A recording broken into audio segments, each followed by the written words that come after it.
perfect. Anyway, I've got to go. I'm going to drinks. See ya. Bye. Hi, everyone. Oh, Craig and Kay. Hello. Good to see you. Hello, everybody else. I see there's a few of you already there. Lovely to see you tonight. We're losing a few people by attrition. Hello, Alison. How you going? And Andrew, good to see you.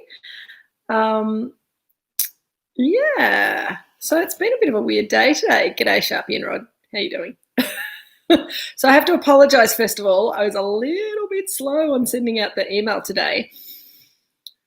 Hello, Penny. Lovely to see you. Hi, Cathy and John. Lovely to see you too. Yeah, it's very weird times here. We're a bit, restaurants are starting to get busy and they're wanting to buy wine and see wine, which is awesome. But of course, I overcommitted myself today and I'm off doing deliveries and things this afternoon and showing wine to new customers. And I looked at my watch and I went, it's 5 o'clock and I haven't sent the email out yet. So I raced back here, sent it out. So hopefully it wasn't causing too many of you too much stress. I did get one email saying, oh my God, we can't find the email, what's going on? So I apologise for causing undue stress. Tonight, very excited, we're going to be looking at this beautiful new Devil Ben Creek Pinot Noir 2019. So this is a new vintage. We haven't released it yet. In fact, we've still got a bit of the 18 to sell. Oh, my hair's looking a bit bushy today. I don't know what's going on. It is a lovely afternoon, Rob. Hi, Rob and Deb. How are you? Hello, Margaret. Good to see you. Renee and Matt, great to see you too. So the 2019 Devil Ben Creek Pinot Noir, not yet released. Nobody else has tasted it, just you guys because you're super special. And we're going to taste it with some spicy food tonight, hopefully. Hopefully you've done better than me in getting spicy food. Hello, Jeff. How are you? You made it home. I said my. It's all right because she's walking the dog, so I can tell tales now. My mother went shopping today, and she said, "Is there anything you need?" Hello, Emily. How you going? Good to see you. And I said, could you just get me some poppadoms and maybe some of that lovely lime chutney or maybe mango chutney, one of the Indian ones, and I'll make up a little bit of raita with some yogurt. It'll be lovely. And she's come back with this awful mango chutney, which is Master Foods, not any of the Indian brands, and it's got no spice in it at all, and it tastes awful. Beef rendang, Kay, how delicious. Onion bhajis and samosas, good to hear. Chicken tikka masala, good work. Yeah, well, Shell, this is all for you, really, because you were so upset that I didn't give you the Indian memo early enough. But really, it's about, so if we're talking about Indian food, and as I say, my little selection's really pathetic. She said, I got you these mini poppadoms because they look nicer than the big ones. They like come in a chip bag. They don't taste very good. Anyway, last time I let Mum buy Indian food for me. She's very good at the flavours she knows. Obviously doesn't care a whit about Indian flavours. And the thing that's really annoying me is that Peter and Nina, I don't know if you're there, Peter and Nina, but Peter and Nina make a beautiful spicy mango chutney and have given me a jar every year for Christmas for the last 3 years, and I've still got some of the last jar, and it's so delicious, and it would have been perfect. But, of course, I left it at home this morning. So, anyway, that's enough whinging from me. But all of your food sounds delicious. I got a message from Angela and Simon aren't joining us live, but they're going to watch us on the weekend and have some Indian food this weekend. So hi, Angela and Simon in the time lag. Kati, that sounds beautiful. Eggplant curry, cheese and raita. Yum. Good on you, John. Awesome. Kate, chicken tikka with coconut rice. Yum. Sounds awesome. So, Kate, you've brought up a really good point because it is a little bit about chili and hot spice. That's one of the big problems with matching wine to this kind of food. But the other things that are difficult with the Indian flavours and a lot of wines. So first of all, the chili will fight with tannin and with oak in wine. So you're wanting to find, hi Nick and Jenny, how are you? Halfway through a comment. What you want is a red wine that's quite, where's John? Jeff, what are you talking about? I don't understand. Penny, that's beautiful. Oh, prawn curry madras, how fabulous. Oh, okay, I get it, Jeff. You can't actually see John. That's just a joke. I think I need a glass of wine. Let me pour this wine and we'll keep talking. Devil Bean Creek Pinot Noir. If you've chilled it down a little bit, good on you. I haven't because I've been rushing around like a mad woman. But it's a beautiful day here today. The sun is shining. The sky is blue. It's about 21 degrees, so it's not too hot. It's not too cold. It's really gorgeous. Tandoori chicken, delicious, Peter and Sue. That sounds awesome. So oh, Nick, Jenny, how good. Oh, got it, Carty. Ha, tricky. I knew there was a secret joke in there somewhere. It was secret from me. So Indian food. First of all, the chili spice is a problem. And that goes equally with other Asian style foods like Thai food we've talked about before. Also Mexican food. A lot of Mexican food has a lot of fresh chili and a lot of spice, and that makes it quite difficult to match it to wine. So this sort of fruity, not oaky, young, juicy red wine, particularly if you serve it slightly chilled, can be exactly the thing to serve with food that's got a bit of chili spice. It copes with the chili spice really well. Something like that Cotier Gewürztraminer from Barney that we tried all those weeks and months ago, for those of you who were here for that, that would work quite well with those spicy flavours because it's a white wine, but it's sort of behaving a little bit like a soft red wine because it's had that skin's contact and the acid's not too high. But the other thing that we have to deal with Indian food and wine is not only the spice, but often there's tomato in the base, and tomato and a lot of these sort of wines don't really work together very well. But Pinot Noir, when it's young and soft, can work quite well with chili and tomato. So that's a tick for this sort of wine with Mexican food as well, again. And the spices, you've got things like your garam masala, which is a lovely spice mix. I'm just checking that I'm not forgetting anything. Turmeric's the one that I was really trying to get to first of all, though, because turmeric is a really weird spice. I love it. It's orange. I used to think it didn't have any flavour and it just made rice go orange, but it's really beautiful, savoury, earthy, kind of tangy flavour. And Pinot Noir has this kind of earthiness as well. And there's often a lot of turmeric in Indian food, which makes it actually more Pinot Noir friendly than a lot of other grape varieties. Also ginger. We see quite a lot of ginger, fresh and powdered ginger in Indian food, which can fight with a lot of wines but works pretty well with the spiciness and the fruitiness of Pinot Noir. Coriander, which we see in Mexican food as well as Indian food, but also cardamom, black cardamom, green cardamom. Cardamom in general, it's a really perfumed, rich, beautiful aromatic, and it works really well with Pinot Noir because you get a bit of that cardamom perfume, exotic perfume in a Pinot Noir too. Araman, how are you going? Good to see you. Kate, there you go. Kate's got cardamom in the rendang. Perfect. And I just think the rich flavours of Indian food, a lot of Indian meat dishes are slow cooked. So they're like slow cooked stews. And with the spices and with that slow cooked method, you get these wonderful richness of flavour, all sorts of fun. Penny, wasabi peas for snacks. Look, you go your own way, girl. I think maybe with Pinot Noir might be a bit of a challenge, but I think you tell me, what does it taste like? Does it work? Do the wasabi peas work with the Pinot? Hello, Karen. Lovely to see you. Jeremy, hi. Samantha, beef madras. Yum. Kumquat pickle. Perfect. See, I should have brought homemade. Zach and Jack, lovely to see you. We've just been talking about Indian food and spice, and how Indian food and Mexican food are both cuisines that are quite hard to match to a lot of wines, and a lot of people will go for a slightly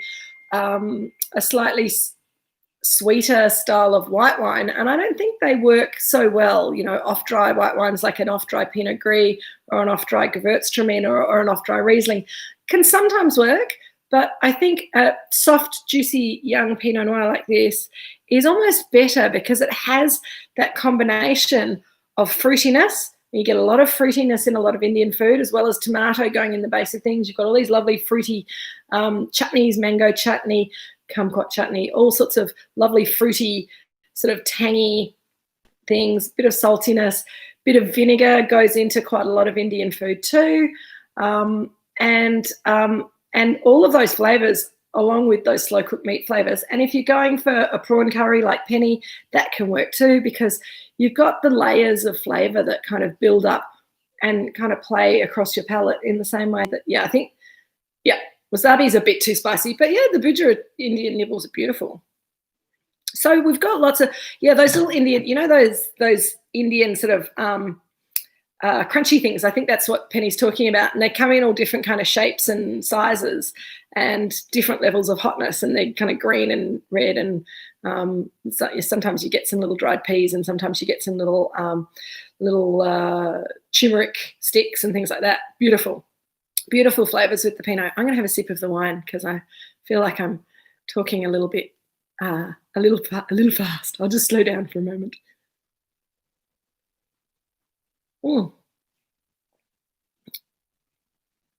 Yum. Well, even without any spicy food, that Pinot is delicious. For me, the Bhujra mix is what Penny was talking about, Araman. I think I know what it is, but I was just checking that I was thinking of the same thing. So many good things. Karen, Indian takeaway. Oh, well, has it arrived, or are you still waiting for it to arrive? Are you getting it delivered, or did you have to go out and pick it up? All these questions. It's such a difficult time, isn't it? Picking things up, delivering things. We had a little staff event here today because we've got oh, hurrah, Karen, yay. Can we share it? I just want some pakoras and some bhaji and things to crunch on, because they also, even when you've got things like onion bhajis, they're mostly onion, but they have that chickpea flour in them, and they've got a bit of spice, and often they have some green spring onion chopped up through them, and then they're deep fried. So you've got deep fry, you've got, which a lot of these kind of snacky things, samosas as well, deep fried. So you've got that oiliness and the crispness, and then you've got the savouriness from the vegetables, and then you've got the spice from the chili and the onioniness and all of those, and then there'll be cardamom and turmeric and stuff in there too. So lots and lots of flavours. Kate, that sounds delicious. Cheese and garlic naan. Yum. I'm really jealous. And I'm looking, I shouldn't have even bothered with snacks for me today, because they just look sort of sad and faded over there, and I keep wanting to snack on them and then remembering they're not very good. Anyway. So what's the deal with this wine? Why is it so good with spicy food? Well, as I said to you before, Pinot Noir. Pinot Noir is a grape variety that makes really beautiful. Oh, I was actually in the middle of saying something else, which I'll say in a moment. I'll talk about Pinot Noir first. Jumping all over the place. Mind like a sieve. So Pinot Noir is a grape variety that gives us lovely, if you make it in a sort of an early drinking style, which is really what the Devil Bean Creek is all about, you get these beautiful juicy cherry fruit. You get a little bit of savoury spice in there, but we don't put any new oak in there. We release it quite early. It's been bottled now for about just under 12 months, the 2019. So it's had time to settle down in the bottle, but it hasn't really developed or changed very much from what it was like as a baby wine. So it's all juicy and fruity and crunchy and delicious. Shell, I reckon Indian food and Pinot Noir, soft Pinot Noir, it could. I think you should try it with mustard oil in the Bengali cuisine. It's really about levels and what else you're serving. So, if you've got a bit of raita to kind of cool things down. If things get too spicy, then that works well. Renee, that sounds beautiful. Homemade naan. I'll have some of that. And Jeff, chicken and sagaloo, fantastic. Did you make that or did you pick it up? I think you might have picked it up. That's not very nice. Takeaway Indian is fantastic. Actually, it's one of the things. I got an email from one of the guys who, one of the people who is often on here. So, Anne, if you're there, hi. I did get your email about places to eat around Red Hill on Wednesdays. It's really hard because so many of the nice restaurants down here close on Tuesday and Wednesday and sometimes Monday. And then they open up again Thursday, Friday, Saturday, Sunday. And for the locals, it's a nightmare because it leaves you with takeaway fish and chips, which is fine, but that's not really eating out. But we seem to have a plethora of good Indian restaurants down here. Jeremy lives in Somerville, as he likes to tell people, and I think you've got 2 good Indian restaurants, Jeremy, I think, in Somerville alone. And we actually have, an Indian couple who have their own winery, Moorooduc Estate, and they make beautiful Pinot Noir, and they offer, I've just got their email, their marketing email today, and they've got a friend who's an Indian chef who comes in and does oh, good, Jeff, that's good to hear. Cheap meals are great. They do tiffin boxes in January at the winery, so you can go and buy a bottle of wine and buy a tiffin box, and I think it's a picnic kind of situation. There's lots of people doing picnic situations this year down on the peninsula. We're steering clear of it at the moment because it sounds hard work and not really our thing, but there's a lot of places down here on the peninsula offering the opportunity for you to buy a bottle of wine and then go and have a picnic with some food. Sorry, I thought I had something on my foot, but I don't. Karen, it's called Moorooduc Estate, and they're down in sort of the southern. I just drove past them 2 days ago, so they must be down near Rye, I think. On the way to Rye, perhaps, in the back streets. Anyway, they're down in the southern part of the Mornington Peninsula. Check them out. Moorooduc, it's spelled Nazarry, I think, something like that. And they have, I think, one of their restaurants, is their restaurant one of the Somerville restaurants, Jeremy? Anyway, they've got an Indian restaurant down here as well. But we have a plethora of good Indian food down here on the Mornington Peninsula, and we should make more of it because it's not wine unfriendly. It's just you have to pick the right wine to go with it. So what I started saying, yeah, good old Google. Yeah, they do. Nazaré, they're lovely people. There's a little ad for Nazaré. I should get their wine in as well. No, they're lovely people, and they're very quiet about what they do, but they've got this lovely project where they're raising money to save the Bengali tiger, and they sort of, one of their wines, it's called Bangles, and I think some of the profit goes back to tiger rescue stuff in India. Anyway, check them out. They're really lovely people. Their wine's nice, and they do really authentic Indian food when they do food there, and it's pretty special. So breathe, Kate. I don't know why I'm so excited tonight. It's just lovely to see you all again, and the sun's shining. And it's been a bit of a weird, speedy week, actually. So I was starting to tell you, we have a new staff member here at Moorooduc Estate, which is very exciting to announce. His name's David. He's also English. So Jeff and David are our 2 English people who'll be looking after Cellar Door over summer. So if you come into Cellar Door and it's not Jeff, and there's a handsome young English man, and who answers to the name of David, that's our new guy. And it was his birthday on Sunday. So if you're watching, David, hi, happy birthday. And he's been in for a few days, sort of training, trial, whatever. And he's starting full-time as of next week. Jeff and I haven't quite worked. Hi, David, how you going? That's all I'm going to say about you. But we now that we've got a 2-man team for Cellar Door, it means that we're going to be able to slowly open up Cellar Door more than just on weekends, which was where I was going to. So that's very exciting. It doesn't mean that we're going to stop doing drinks with Kate unless you guys stop coming. And I can see there's 33 of you out there right now. Hello, everybody, 33 of you. And it's really lovely to see that people are still dropping in and watching after the event if they've missed it. As life gets busier, as social events for Christmas kind of come up, it is getting it is getting tougher. But we would like to continue doing this. I'm really not sure what wines we're going to do next. But anyway, David, I'm sure they're all dying to meet you as well. It'll be fabulous. So today, I was going to say, all of these little segues, they're all going to make sense eventually at the end of this mad chat of mine today. But today we joined another couple of, does the shape of the bottle change the way it ages? I don't think so, Craig. Traditionally, Burgundy grape varieties were bottled in this slopey shouldered bottle, and that's why we use that, because we make predominantly Chardonnay and Pinot Noir, and we like the shape of this bottle. We think it's a bit pretty, a bit prettier than the hard shoulders of a Cabernet bottle. So different wine regions have different traditions for bottles, but I don't think it actually changes the way it ages. But if you're wanting to do a really good job of aging wine in the cellar, the best sized bottle to age wine in is a Magnum, which is a double sized bottle. So it's 1.5 litres, and that is absolutely the best sized bottle to age wine in. It ages more slowly than in a 750 ml bottle. Oh, hi, Deb. Canberra. Awesome. Good to see you. How's Canberra?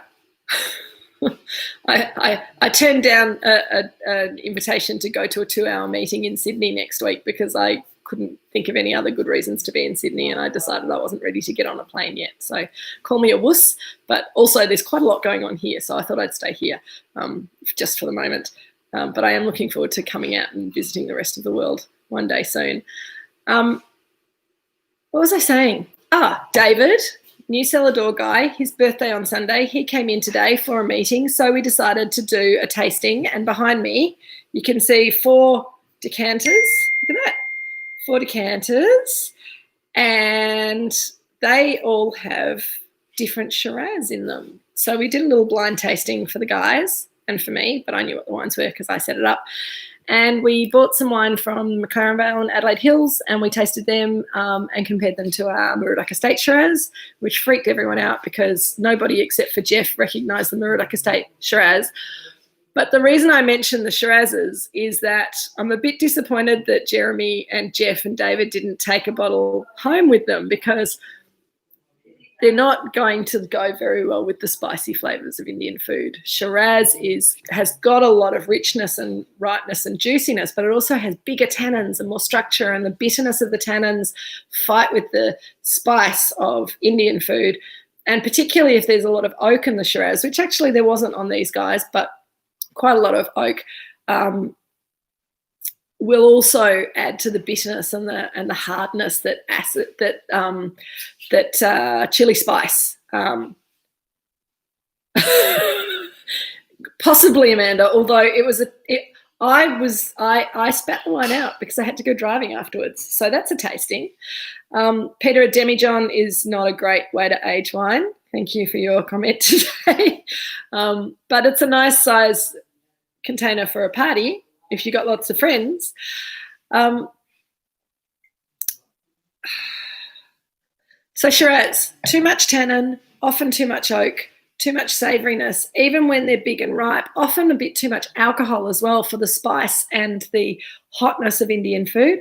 A Nebuchadnezzar is a beautiful word to write, Peter, and a beautiful word to say, but they're too big. The surface area of the wine to the bottle, and particularly the seal, because I don't think anyone's made a screw cap that seals a Nebuchadnezzar, so you have to seal them with a cork, and they're just not stable. They're also bastard to pour afterwards. So anything bigger than a Magnum tends to be unstable and tends to often leak, and then you don't have good aging. But if you like Alison and you don't age your wine, then that's fine. You can buy a Nebuchadnezzar for a party or something bigger, and pour it with a crane, which is always impressive at a party. Hi, Kate. Lovely to see you. It's okay to be late. It means that you haven't had to listen to quite so much of my silliness, but you can now hear the dogs barking and the parents who are wandering around and speaking tersely to each other. I think something's think something's happened out there with the dogs or the cats or someone. Anyway, I'm just going to keep blithely on with the wine tasting as though nothing ever happened. Someone said that, who is it? Cutty, I agree. The bouquet of this wine is beautiful. It's really voluptuous. There's that cherry fruit, and then there's the violets, and then there's the spice, and it's all kind of wrapped up in juiciness and deliciousness. And on the palate, it comes through as well. It's really good. Matches my shirt, which is always nice. Although patterns are supposed to not be good on this sort of streaming kind of thing. So if the patterns are mucking with your eyes, I apologise. I'll try not to wear patterns in the future. Hello, Polly. Did you have a nice walk? Hello. Hello, Frodo. Yes, I've got two waggy dogs here. They've both been in the dam. Polly, say hello. There we go. Sorry. Everyone stop talking. So either I've lost you. You're rending. Okay, how sad. Yes, cute's one word for it. They've been very barky today. They're getting a bit. They're not liking the busyness of life anymore than I am, and dogs are getting very annoyed with the whole me going off and not taking them places. So, thanks, Kati. I love this shirt too. But yes, I'm actually, don't tell Polly, but I'm actually going to Anglesey for the weekend tomorrow, and I'm not taking her. She's staying here with Jill and Richard. So we'll have to have that conversation in the morning, but I'm sure she'll be fine. Richard's back from his walk looking thirsty. And you can tell that life's getting back to normal because Sue, who is one half of Sue and Daryl, who usually are online with us, are usually here. And Sue turned up at about 20 past 5, and I said, "What are you doing?" And she just forgot. She just forgot we were doing drinks. So Daryl might be there by himself. Daryl, I hope you're enjoying, and I hope you saved a little bit of wine for Sue. Sue will be back as well. Sue will be back by now as well. Hi, Sue. Are you back? It's nice to see you in the flesh as well as virtually. Thanks, Penny. Yeah, it's a bit sort of on theme, don't you think? Nice. Rob, the vines are looking beautiful. We've got through flowering, which is awesome, and we think that we've had pretty good fruit set. We think that flowering just kind of went bang about a week ago. About a week ago, Dad? 2 weeks ago, it just went bang, and then we had some nice weather and we had some not so nice weather. But that really rainy night that we had, whenever that was at the beginning of the week, I think, hello, Daryl and Sue. Lovely to see you. Everything flowered really quickly and really well, and the rain didn't affect the flowering, we don't think, because it had already gone through. So that's great. The vines are looking like triffids at the moment. They're all growing like crazy. We probably need a little bit. Well, I hate to say what we need because nature never offers what we order, but maybe not too much rain and maybe some nice, gentle, warm, sunshiny weather for a little while would be nice. So if we can just organise that, not too hot, not too cold, not too dry, not too wet, not too windy, but not too still either, and not too overcast would be perfect. So thanks. If we could just organise that, that'd be great. Kate, a 9-week-old kitten, how adorable. Kittens can always play with wine. It's all good. Karen, the restaurant is not open now. So, look, it's really weird because we've been getting lots and lots of people ringing since we reopened the tasting, wanting to book in for lunch. And when we say we don't actually have a restaurant, getting a bit grumpy with us. And we don't actually have a restaurant. We have a space that we open for Jill's Sunday lunches every now and again. In the past, up until this year, it's been about 10 times a year. At the beginning of this year, the plan was to do less stuff in the restaurant for just the general public, but more stuff in the restaurant for the wine club, which I consider all of you guys to be part of my wine club. And one of the things that I wanted to say is that Jeff and I are hoping over the next little while we would like to invite all of you who are on the live chat with us every week and who've been buying the mixed cases to taste with us. We'd like to offer you all who are not already in the wine club, because quite a lot of you already are, but we'd like to offer you all complimentary membership to the wine club for the next year, which means that as well as being sort of, VIP customers for this event, you also will get invitations from us, hopefully as we're opening up, to be able to come along to a special lunch or a special tasting, a special event. And as we open up, we will be able to open up different spaces at the winery more. So the first phase is out in cellar door. At the moment, we've got space for 10 people in the main cellar door area, but we're going to clear out the back of that building and pop in some more tables so that we can fit in hopefully 20 people in the whole cellar door area. And Jeff assures me that he and David will be able to handle that, which is awesome. We still need people to book in for tastings. We're just kind of getting through all of that. But I'm sure as we go forward and there's still COVID under control in this country and in this state, then hopefully we'll be able to open up more. This space we probably won't open up to the public until early next year, because it's part of Mum and Dad's house, and we just feel a bit sort of anxious about sort of opening everything up, but also because we want to do everything as well as we can, and we don't want to rush into anything. We have lost a couple of staff members. We're recruiting a couple more. Emma, who some of you will know, has just got back from 2 weeks quarantine in Brisbane. So she's back from England. She's out of quarantine. Welcome back, Emma, if you're watching this, which I'm sure you're not because you've probably got better things to do. But yeah, we would love to get you guys back here. And whether it's an event in cellar door, and we will be doing yes, Jeff, popping in for some yummy events will be awesome. So our first plan is to run some exclusive wine club events, tastings out in cellar door. We'll close the cellar door. We'll close the cellar door a little bit early and just make it open for, again, by booking. So you'll still need to book in and stuff, but you guys will get a special invitation to come to a tasting on a Friday afternoon or a Saturday afternoon or a Sunday afternoon. We also are releasing some numbered special edition magnums that we've bottled over the years for Christmas, which is ace. And there's lots of good things happening, but Christmas has kind of come upon us in a bit of a rush. I don't know about you guys, but December's taken me a bit by surprise, happening next week. But you've probably, a lot of you have already engaged with this, but I think our next fun thing that we're doing is our little virtual advent calendar. I'll be mailing the virtual advent calendar itself, the link to it, out to you guys on Monday. So any of you who were thinking about buying the wines but haven't got around to it yet, you've still got time.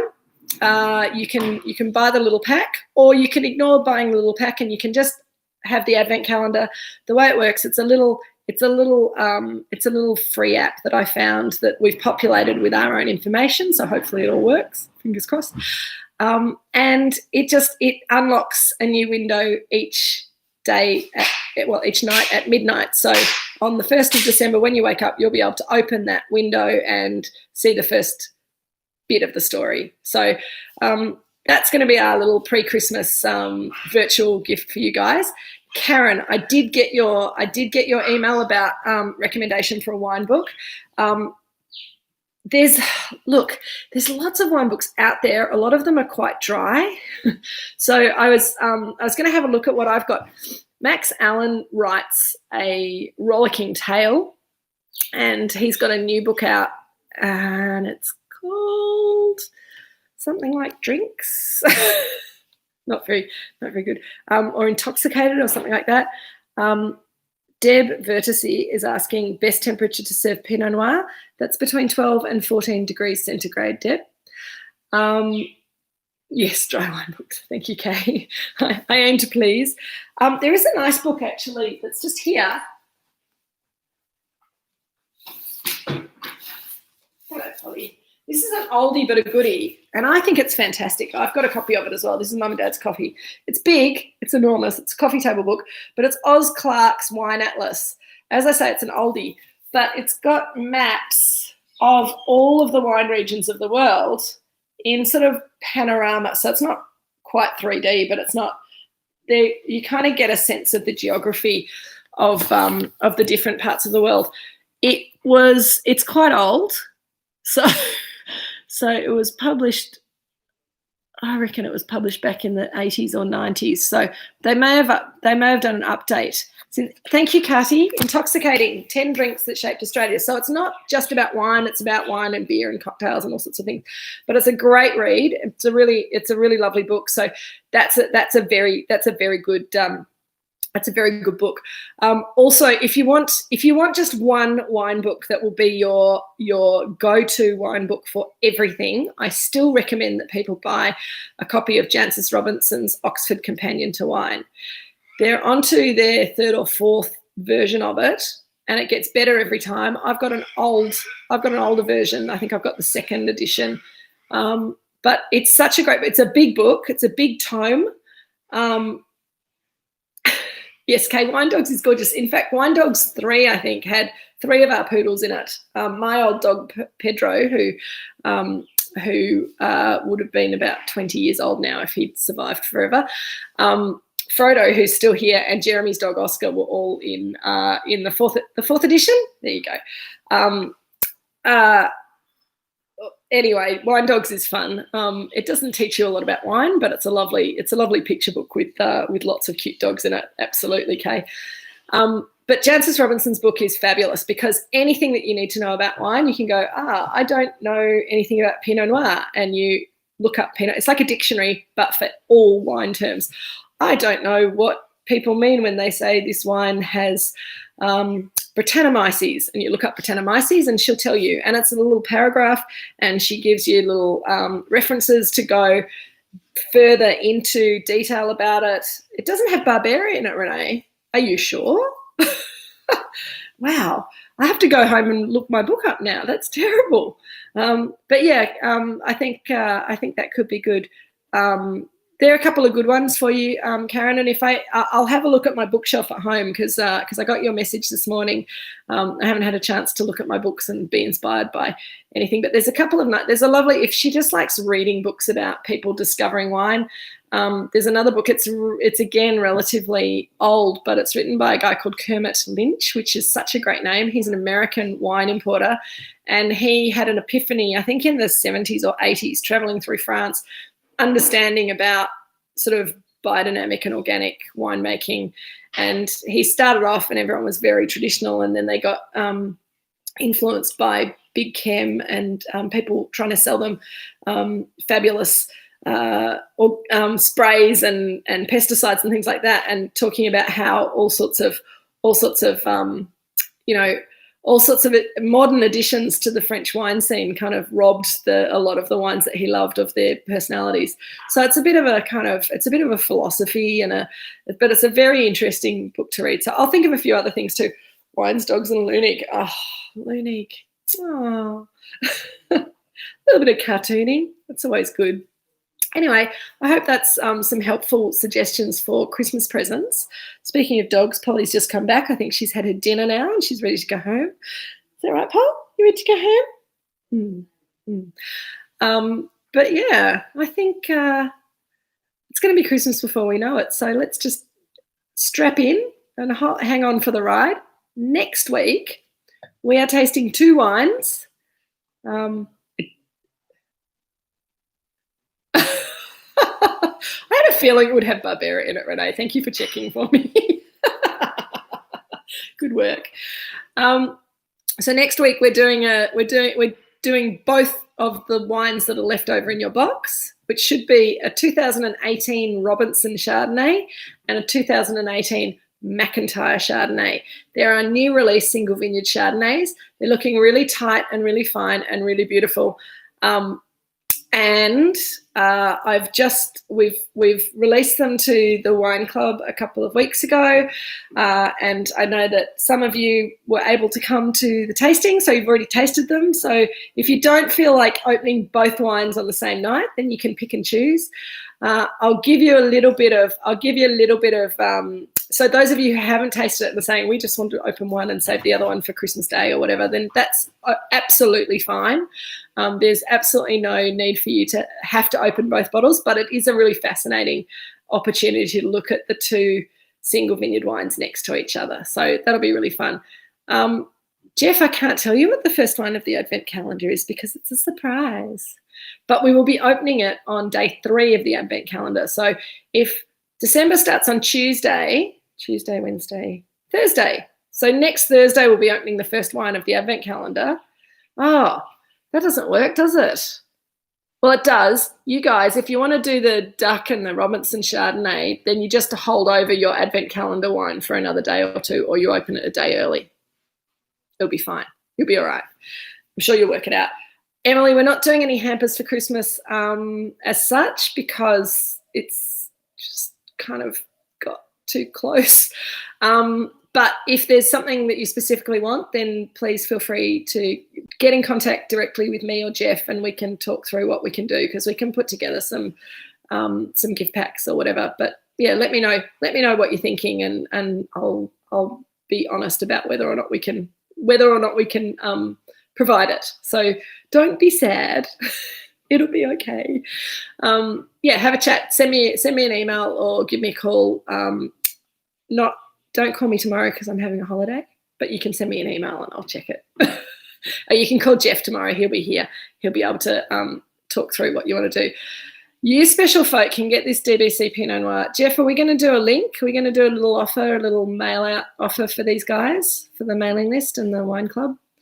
Okay, I think that we will make this available just as a one-off.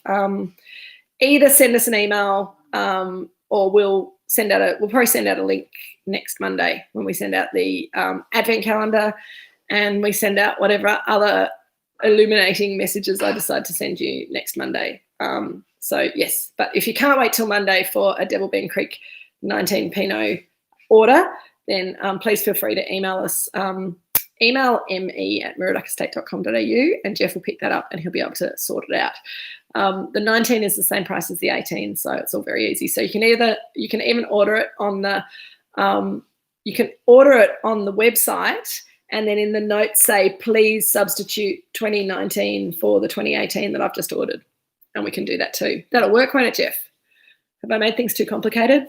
Anyway, you guys are smart. You can work it out, I'm sure. But yes, you can have some. Anyway, on that, oh my God, it's past 40 minutes. I'm going to go. Love you all. Great to see you. It's been fun. I hope that I think the spice in the Pinot works very well, didn't it? I hope that it wasn't too much spice for the wine or too much wine for the spice. But, this is a good little spicy wine, spicy food wine, and I hope you enjoy the rest of your evening. Shell, we will do 2 Wine Thursday next week. I will see you all then. It's been real. Hi, Sarah. Good to see you. Thanks, everyone. Have a lovely weekend. Cheers.